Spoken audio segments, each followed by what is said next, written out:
Hello students, मैं अरविंद कुमार कक्षा 12 के लिए एक नई वीडियो। आज हम बात करेंगे किसके बारे में। आज हम बात करते हैं जीन विनिमय या आनुवंशिक पुनर्संयोजन क्या होता है, यानी क्रॉसिंग ओवर क्या होती है। देखिए, सबसे पहले इसके बारे में क्रॉसिंग ओवर के पहले हम बात करने से पहले इसके बारे में थोड़ी सी इसकी दो छोटी छोटी डेफिनेशन है इसी के अंतर्गत है। वो क्या है कि एक तो जो जीन का जो पुनर्संयोजन है वो जीन्स का पुनर्संयोजन और उसके बाद है जीन विनिमय। उसके बाद होगी इसकी क्रियाविधि। इन दो छोटी छोटी परिभाषाएं हैं। उसके बाद इसकी क्रियाविधि। सबसे पहले बात करेंगे क्या जीन्स का पुनर्संयोजन। देखिए, कभी कभी होता क्या है कि जिस समय अर्धसूत्री विभाजन होता है तो अर्धसूत्री विभाजन के समय जो सहलग्न जीन्स होते हैं तो सहलग्न जीन्स जो अपने समजात गुणसूत्र उनके जो समजात गुणसूत्र होते हैं तो उनके जो दो अर्ध गुणसूत्र होते हैं उनके बीच क्या होता है, खंडों की अदला बदली हो जाती है। यानी कि इसके इस प्रकार समझा सकते हैं कि जो कभी कभी अर्धसूत्री विभाजन के समय गुणसूत्रों के समजात गुणसूत्रों के दो अर्ध गुणसूत्रों के बीच खंडों की क्या होती है, अदला बदली होती है। तो इस अदला बदली के परिणाम स्वरूप क्या होता है कि जिस समय ये अदला बदली होती है उस समय क्या होता है कि उस नए संयोजन बनते हैं। जिस समय इनकी अदला बदली होती है, मान लो ये अदला बदली हो रही है, एक से इधर आ रहा है, इससे इधर आ रहा, तो इनमें क्या होता है, इनकी अदला बदली होती है। तो इस अदला बदली के परिणाम स्वरूप होता क्या है, नए संयोजन बनते हैं। तो इस प्रकार हम ये कह सकते हैं कि जो पुराने जीन्स हैं उन पुराने जीन्स से जो नए संयोजन के निर्माण की घटना है, इनके पुराने जीन से जब नए संयोजन बनते हैं तो उस घटना को हम क्या बोलते हैं, जीन का पुनर्संयोजन बोलते हैं। यानी कि पुराने जीन्स से जब संयोजन के द्वारा नए जीन्स बनते हैं उसको घटना को क्या बोलते हैं, जीन्स का पुनर्संयोजन बोलते हैं। उसके बाद है जीन विनिमय। जीन विनिमय क्या होता है, जीन की अदला बदली, यानी कि वह प्रक्रिया जिसके द्वारा जीन्स एक गुणसूत्र से अपने दूसरे समजात गुणसूत्र पर उपस्थित जीन्स के साथ अदला बदली करते हैं। मान लो एक गुणसूत्र है, एक गुणसूत्र के ऊपर जीन्स उपस्थित है और उसके जैसे ही दूसरा गुणसूत्र है समजात गुणसूत्र, उसके भी ऊपर भी जीन्स उपस्थित है। तो एक गुणसूत्र के जीन्स जो है अपने दूसरे गुणसूत्र के जो समजात गुणसूत्र है उसके ऊपर जो जीन्स उपस्थित होते हैं उनके साथ जब अदला बदली करते हैं तो उस घटना को बोलते हैं क्या, उस क्रिया को बोलते हैं क्या, जीन विनिमय। यानी कि जीनों की अदला बदली, एक गुणसूत्र के जीन्स दूसरे गुणसूत्र के जीन्स से क्या करते हैं, अदला बदली करते हैं। तो उनकी अदला बदली करने को हम क्या बोलते हैं, जीन विनिमय है। इसकी क्रियाविधि, जीन विनिमय की क्रियाविधि क्या है, देखिए ये क्रियाविधि है, यह क्रिया अर्धसूत्री विभाजन प्रथम यानी कि जिस समय मियोसिस फर्स्ट होता है, मियोसिस फर्स्ट यानी कि यह क्रियाविधि है मियोसिस फर्स्ट की पूर्वावस्था, मियोसिस फर्स्ट की पूर्वावस्था, प्रोफेज पूर्वावस्था से पहले, यानी कि जब गैमिट्स बनते हैं तो गैमिट्स के बनने से पहले यानी कि युग्मकों के बनने से पहले ही होती है।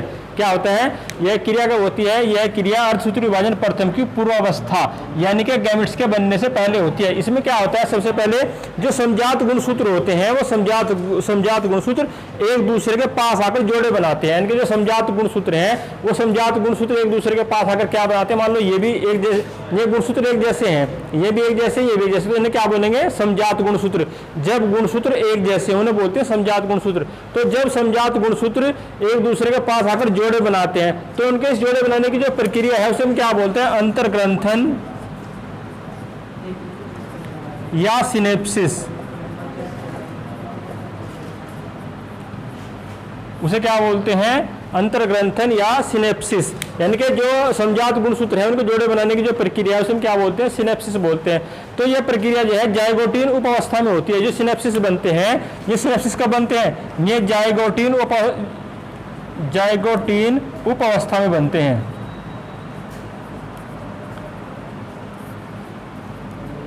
ये जो सिनेप्सिस बनेंगे, ये सिनेप्सिस कब बनेंगे, जब जाइगोटीन उप अवस्था होगी। तो जब जाइगोटीन, ये जो सिनेप्सिस बनने की प्रक्रिया है ये केवल गुणसूत्रों में नहीं बल्कि जीन्स के अंदर भी होती है। यानी कि जो सिनेप्सिस है, जो समजात गुणसूत्र है, इनके जो जोड़े बन रहे हैं तो ये जोड़े केवल गुणसूत्रों के नहीं बनते बल्कि किसके बनते हैं, जीन्स के बनते हैं। तो जो ये इस प्रकार के जोड़ीदार गुणसूत्र हैं उन जोड़ीदार गुणसूत्रों को हम क्या बोलते हैं, उन्हें बोलते हैं युग्मित गुणसूत्र या युगली यानी कि बाइवैलेंट। जब जोड़ीदार गुणसूत्र आपस में जोड़े बना लेंगे, तो उनके जोड़े बनाने की ये जो प्रक्रिया है, जब समजात गुणसूत्रों के जोड़े बनाने की जो प्रक्रिया है तो सिनेप्सिस है, इसे क्या बोलते हैं, सिनेप्सिस बोलते हैं। और ये जो जोड़े बनाने की प्रक्रिया है केवल गुणसूत्र के अंदर नहीं बल्कि इसके जीन्स के साथ भी होती है, जीन्स भी आपस में जोड़े बनाते हैं और गुणसूत्र भी आपस में क्या करते हैं, जोड़े बनाते हैं। तो जो इस प्रकार के जोड़ीदार गुणसूत्र हैं उनके जोड़े बनाने की जो प्रक्रिया है, ये क्या युग्मी, उन्हें इस प्रकार के जो जोड़ीदार गुणसूत्र हैं जब ये जोड़े बना लेंगे आपस में, तो इस प्रकार के जो जोड़ीदार गुणसूत्र हैं उन्हें क्या बोलते हैं, युग्मित गुणसूत्र या युगली, युग्मित गुणसूत्र या युगली या बाइवेलेंट इन्हें कहते हैं।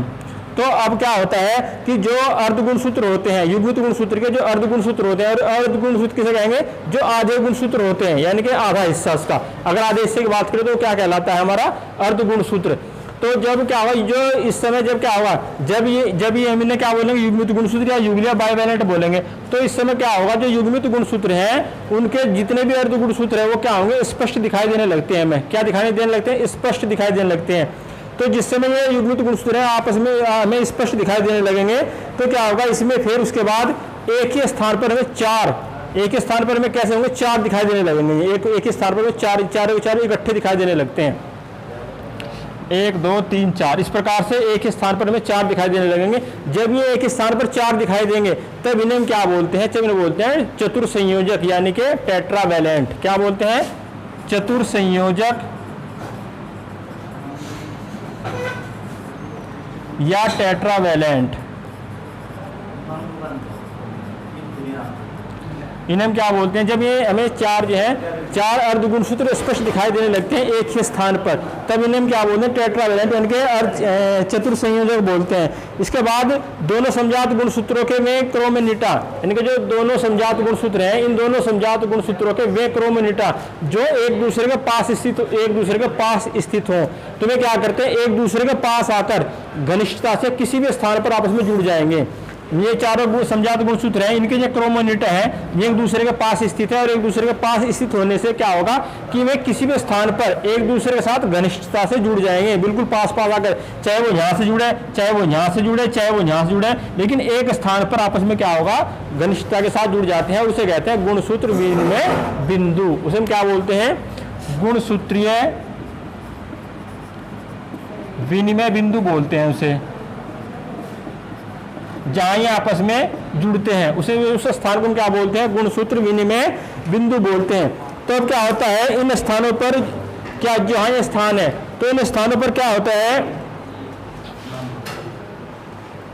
तो ये जो गुणसूत्र विनिमय बिंदु बनते हैं एक दूसरे एक स्थान, यानी क्या होता है, जब ये आपस में क्या होते हैं, एक स्थान पर किसी भी स्थान पर आपस में जुड़ जाए तो उसे क्या बोले, गुणसूत्र विनिमय बिंदु। और ये पेकिटीन अवस्था में बनते हैं। कौन सी अवस्था में, पेकिटीन अवस्था में। बैठो बैठो नहीं आ रहा।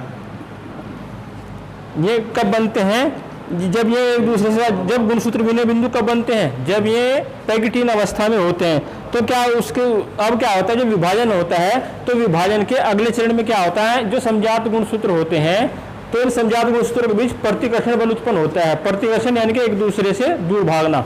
तो जब इनमें क्या होगा, यहाँ तो इनमें क्या होगा, आपस में एक दूसरे से जुड़ गए ये, तो इसे क्या बोला हमने, गुणसूत्र विनिमय बिंदु।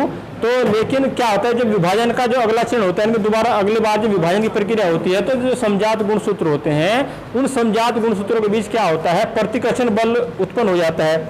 और उनमें जो प्रतिकर्षण बल उत्पन्न हो गया तो जो सिनेप्टिक बल है इनमें, जो सिनेप्सिस के द्वारा इनके जो आपस में जुड़ने की प्रक्रिया इनके द्वारा एक बल उत्पन्न होता है, उसे बोलते हैं सिनेप्टिक बल।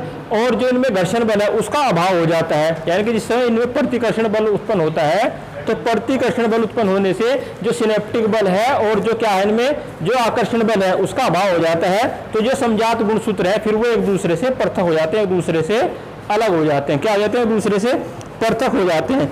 इसी समय क्या होता है, जो गुणसूत्र विनिमय बिंदु है, इसी समय जो गुणसूत्र विनिमय बिंदु है उसे, तो उसमें क्या होता है, उसकी जो क्रोमोनिमा है, जो उसी समय जो गुणसूत्र विनिमय बिंदु है उसके स्थान से समजात गुणसूत्रों की जो विनिमय है, जो समजात गुणसूत्र है उसकी जो क्रोमोनिमा है, यानी कि जो समजात गुणसूत्र विनिमय बिंदु है उसकी जो क्रोमोनिमा है, उनके बीच में क्या होता है, इनकी अदला बदली हो जाती है आपस में। क्या हो जाता है, इनके आपस में अदला बदली हो जाती है। तो इस प्रकार हम ये कह सकते हैं कि जो गुणसूत्रों के क्रोमोनिमा की जो अदला बदली होती है, यानी कि जो गुणसूत्र है उनकी जो क्रोमोनिमा है उनकी जो आपस में अदला बदली होती है, उस क्रोमोनिमा की अदला बदली को हम क्या बोलते हैं, क्रॉसिंग ओवर बोलते हैं, यानी कि उसे बोलते हैं क्रॉसिंग ओवर। जो जिनमें विनिमय बिंदु है यानी कि जो क्रोमोनिमा है उनकी, उसे हम क्या बोलते हैं, उसे बोलते हैं उनके आपस में अदला बदली को क्रॉसिंग ओवर। तो इस प्रकार से दोबारा समझिए, इंपॉर्टेंट क्वेश्चन है एग्जाम के लिए, बोर्ड में आ सकता है। जीन विनिमय क्या है या आनुवंशिक पुनर्संयोजन क्या है? देखिए सबसे पहले इसके बारे में बात करेंगे तो इसमें दो डेफिनेशन देंगे। पहले हम छोटी सी, एक जीन्स का पुनर्संयोजन, एक जीन विनिमय, उसके बाद इसकी क्रियाविधि होगी। तो जीन्स का जो पुनर्संयोजन होता है तो क्या होता है, कभी कभी अर्धसूत्री विभाजन के समय, कभी कभी क्या होता है अर्धसूत्री विभाजन के समय सहलग्न जीन्स क्या करते हैं, समजात गुणसूत्रों के दो अर्ध गुणसूत्रों के बीच खंडों की अदला बदली करके पृथक हो जाते हैं। जो सहलग्न जीन्स होते हैं में समजात गुणसूत्रों के जो दो अर्ध गुणसूत्र होते हैं उनके बीच खंडों की अदला बदली करके एक दूसरे से क्या हो जाते हैं, पृथक हो जाते हैं, एक दूसरे से अलग हो जाते हैं। तो जिस समय में एक दूसरे से अलग होंगे तो उसमें क्या होगा, उनके परिणाम स्वरूप एक नए संयोजन बन जाते हैं। जिस समय में पृथक होंगे दूसरे से तो क्या होगा, नए संयोजन बनेंगे। और पुराने जीन्स से नए संयोजन के बनने की इस घटना को हम क्या बोलते हैं, इसे बोलते हैं जीन्स का पुनर्संयोजन। यानी कि पुराने जीन्स से क्या होता है, पुराने जीन से जब नए संयोजन बनते हैं तो उस पुराने जीन से नए संयोजन बनने की प्रक्रिया को हम क्या बोलते हैं, उसे बोलते हैं जीन्स का पुनर्संयोजन। अब बात करते हैं जीन विनिमय की। जीन विनिमय यानी कि इस प्रक्रिया में क्या होता है, वह, इसे हम इस प्रकार समझ सकते हैं कि वह प्रक्रिया जिसके द्वारा जीन्स एक गुणसूत्र से अपने दूसरे समजात गुणसूत्र पर उपस्थित जीन्स के साथ अदला बदली करते हैं। यानी कि एक गुणसूत्र के जीन्स अपने दूसरे समजात गुणसूत्र के जीन्स के साथ अदला बदली करते हैं। यानी कि एक गुणसूत्र पर जो जीन्स उपस्थित है वे दूसरे गुणसूत्र पर उपस्थित जीन्स के साथ क्या करते हैं, आपस में अदला बदली करते हैं। यानी कि एक गुणसूत्र के जीन्स दूसरे गुणसूत्र पर और दूसरे गुणसूत्र के जीन्स पहले गुणसूत्र पर आ जाते हैं। तो उनकी इस अदला बदली को हम क्या बोलते हैं, जीन्स की जीन विनिमय। यानी कि जीन की जब अदला बदली होती है तो उसे हम क्या बोलते हैं, जीन विनिमय बोलते हैं। अब बात करते हैं इसकी क्रियाविधि की। ये जो क्रिया है, ये प्रक्रिया अर्धसूत्री विभाजन की पूर्वावस्था यानी कि पूर्वावस्था से पहले, यानी कि जब युग्मक बनते हैं, युग्मक बनने से पहले होती है। यानी कि जिसमें मियोसिस फर्स्ट होता है उसकी पूर्वावस्था यानी कि युग्मक निर्माण के समय से पहले होती है ये प्रक्रिया। तो इसमें क्या होता है, इसमें सबसे पहले इस प्रक्रिया में क्या होता है, जो समजात गुणसूत्र होते हैं, समजात गुणसूत्र में क्या करते हैं, एक दूसरे के पास आकर जोड़े बना लेते हैं। और इस प्रकार उनके समजात गुणसूत्र को जोड़े बनाने की प्रक्रिया को हम क्या बोलते हैं, उसे अंतर्ग्रंथन या सिनेप्सिस कहते हैं। यानी कि ये गुणसूत्र है, ये दूसरा गुणसूत्र, दोनों एक दूसरे के समान है। समजात का मतलब दोनों एक दूसरे के समान हो, तो ऐसे गुणसूत्र को बोलते हैं समजात गुणसूत्र। तो जब दोनों गुणसूत्र एक जैसे हैं और दोनों एक दूसरे के पास आ गए और पास आकर आपस में जोड़े बना लिए तो उनके पास आकर जोड़े बनाने की प्रक्रिया कहलाती है सिनेप्सिस। इसे हम क्या बोलते हैं, सिनेप्सिस बोलते हैं। और ये सिनेप्सिस की जो प्रक्रिया, ये जो सिनेप्सिस बनने की प्रक्रिया है यह जायगोटिन उपावस्था में होती है। कब होती है, जब जायगोटिन उपावस्था होती है तब ये सिनेप्सिस बनने की प्रक्रिया होती है। और ये जो सिनेप्सिस की प्रक्रिया है ये केवल गुणसूत्रों के बीच नहीं होती बल्कि किसके बीच भी होती है, जीन्स के बीच में भी होती है। गुणसूत्रों में तो होती है, यानी कि जोड़े जो है समजात गुणसूत्रों के केवल गुणसूत्रों में तो बनती है, साथ में जो जोड़े हैं इनके जो वो जीन्स के अंदर भी बनते हैं। तो इस प्रकार जो जोड़ीदार गुणसूत्र है उनके जोड़ीदार, इस प्रकार के जो जोड़ीदार गुणसूत्र है उन जोड़ीदार गुणसूत्रों को हम क्या बोलते हैं, युग्मित गुणसूत्र या युगली या बाइवैलेंट उन्हें हम कहते हैं। तो अब क्या होगा, जो युग्मित गुणसूत्र हैं इनके जो अर्ध गुणसूत्र हैं, जो युग्मित गुणसूत्र हैं इनके अर्ध गुणसूत्र क्या होते हैं, स्पष्ट दिखाई देने लगते हैं। तो जिस समय वो स्पष्ट दिखाई देंगे तो क्या होगा, फिर उसके बाद इस प्रकार हमें कह सकते हैं कि वे एक ही स्थान पर, जिस समय हमें क्या होगा, अर्ध गुणसूत्र अलग दिखाई देंगे। यानी कि एक जो गुणसूत्र है, युग्मित गुणसूत्र है, उनके जो अर्ध गुणसूत्र है, जो क्रोमेटिड्स हैं, वो हमें क्या होंगे, स्पष्ट दिखाई देने लगेंगे। तो इस प्रकार एक ही स्थान पर चार हमें क्या होते हैं, चार अर्ध गुणसूत्र दिखाई देने लगते हैं। यानी कि एक स्थान पर कितने दिखाई देंगे, चार अर्ध गुणसूत्र, यानी कि एक स्थान पर चार अर्ध गुणसूत्र है। तो इस अवस्था को बोलते हैं क्या, टेट्रावैलेंट या चतुर संयोजक। तो इस प्रकार क्या होगा, इसके बाद दोनों जो समजात गुणसूत्र हैं, दोनों समजात गुणसूत्र के वे क्रोमोनिमेटा यानी कि जो समजात गुणसूत्र हैं इनके जो क्रोमोनिटा है वे एक दूसरे के पास स्थित होते हैं और एक दूसरे के पास आकर क्या कर लेते हैं, एक दूसरे के पास आकर आपस में घनिष्ठता से जुड़ जाते हैं। और जब ये आपस में एक दूसरे के साथ आकर घनिष्ठता से जुड़ जाएंगे उसे हम कहते हैं क्या, गुणसूत्र विनिमय बिंदु। क्या बोलते हैं, गुणसूत्र विनिमय बिंदु। तो ये जो पैकेटिंग अवस्था में बनते हैं, जो आपस में जुड़ेंगे ये, तो ये कौन सी अवस्था में जुड़ते हैं, आपस में पैकेटिंग अवस्था होती है। तो उस पैकेटिंग अवस्था में आपस में जुड़ते हैं। अब क्या आता है, विभाजन का अगला चरण चलता है। तो जिस समय विभाजन का अगला चरण होगा तो इनके बीच में क्या होगा, प्रतिकर्षण बल उत्पन्न हो जाएगा। प्रतिकर्षण यानी कि एक दूसरे को दूर हटाना, प्रतिकर्षित करना। तो जब इनके बीच में विभाजन के चरण में इनमें प्रतिकर्षण बल उत्पन्न होगा, तो प्रतिकर्षण बल उत्पन्न होने से इनमें जो आकर्षण बल है और जो सिनेप्टिक बल है, जो सिनेप्सिस के द्वारा बना बल है, जो सिनेप्टिक बल है वो क्या होगा, उसका अभाव हो जाएगा। तो प्रतिकर्षण बल के कारण ये जो समजात गुणसूत्र हैं ये एक दूसरे से पृथक हो जाएंगे। क्या होगा, पृथक, एक दूसरे से पृथक हो जाएंगे। इसी समय गुणसूत्र मिलने बिंदु के स्थान से समजात गुणसूत्रों की जो क्रोमोनीमा है उसकी क्या होती है, आपस में अदला बदली हो जाती है। इसी समय क्या होता है, जो समजात गुणसूत्र होते हैं उन समजात गुणसूत्रों की जो क्रोमोनीमा है उस क्रोमोनीमा क्या होता है, उसकी अदला बदली हो जाती है। तो समजात गुणसूत्रों की क्रोमोनीमा की इस अदला बदली को हम क्या बोलते हैं, क्रॉसिंग ओवर बोलते हैं। तो इस प्रकार हमें 4 क्रोमेटिड्स दिखाई देने लगते हैं स्पष्ट ही। ये 4 क्रोमेटिड्स से हम लिखा 4 डॉटर क्रोमेटिड्स। डॉटर क्रोमेटिड्स क्यों कहा, क्योंकि ये संतति कोशिकाएं, इनका निर्माण इन जनक से हुआ है, तो इसलिए सिस्टर, इसे क्या बोलते हैं, 4 डॉटर क्रोमेटिड्स। तो इस प्रकार 4 अर्ध गुणसूत्र हमें स्पष्ट दिखाई देने लगते हैं। तो अब बात है एक छोटा सा इसमें परिभाषा बिंदु परिवर्तन की। डीएनए के किसी भी बेस पेयर या न्यूक्लियोटाइड के क्रम में होने वाला जो परिवर्तन है, इनके जो डीएनए है उसका जो बेस पेयर है, ये उसका अक्षार युग्म है, उसके अक्षार युग्म या न्यूक्लियोटाइड के क्रम में होने वाला जो परिवर्तन है उसे हम क्या बोलते हैं, बिंदु उत्परिवर्तन बोलते हैं। तो ये हमारा जो चैप्टर 5 है ये इस प्रकार अब समाप्त होता है। उसके बाद जो नया चैप्टर है हमारा छठा, वंशागति की आणविक, वो है हमारा कौन सा, वंशागति के आणविक आधार।